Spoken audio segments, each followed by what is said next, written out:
ipaglaban at protektahan natin ang ating Vice Presidente sa makatao at makadiyos na pamamaraan. Mga kababayan, pagkatapos na lumabas ang araw ng kagitingan kung saan dumalo ang Pangulo natin, ay hindi talaga papaniwalaan ng mga kadidiis ko na totoong si Pangulong Bongbong Marcos ang naroroon at nagsasalita. Kahapon mga kababayan ay may lumabas na video at dumalo si Pangulong Bongbong Marcos sa isang housing lugar doon sa lugar ng Pampanga. Nandyan ang video mga kababayan at pakitingnan ninyo kung AI pa rin ba ito o gawa-gawa lang. Nakikiusap ako sa mga DDS vloggers na nagpakalat ng maling impormasyon hinggil dito sa kalusugan ng Pangulo natin. Tigilan nyo na yan. Tigilan nyo na yan mga kababayan ko, kasi kung totoong pinaglalaban at pinoprotektahan natin yung Vice Presidente natin, ay hindi tama yung mga ginagawa ninyo. Nakakasira yan sa reputasyon ng Vice Presidente natin. Ha?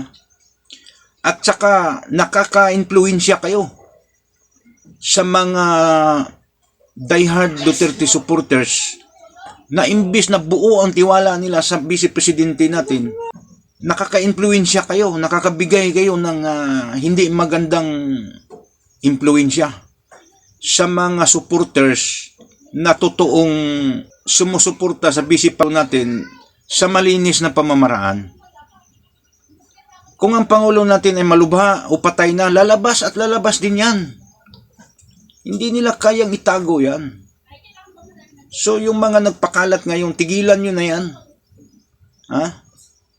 Tigilan nyo na yan. Ako, hindi tayo magkaaway dito. Hindi tayo magkalaban. Pareho tayo ng kulay mga kababayan.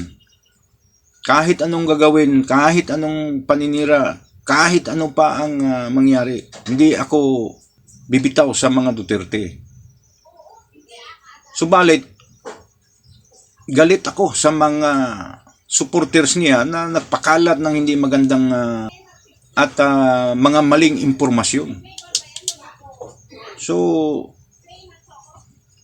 instead na tulungan natin yung Vice Presidente natin sa problema niya ngayon, dito sa impeachment case niya, mas lalo pa natin dinadagdagan.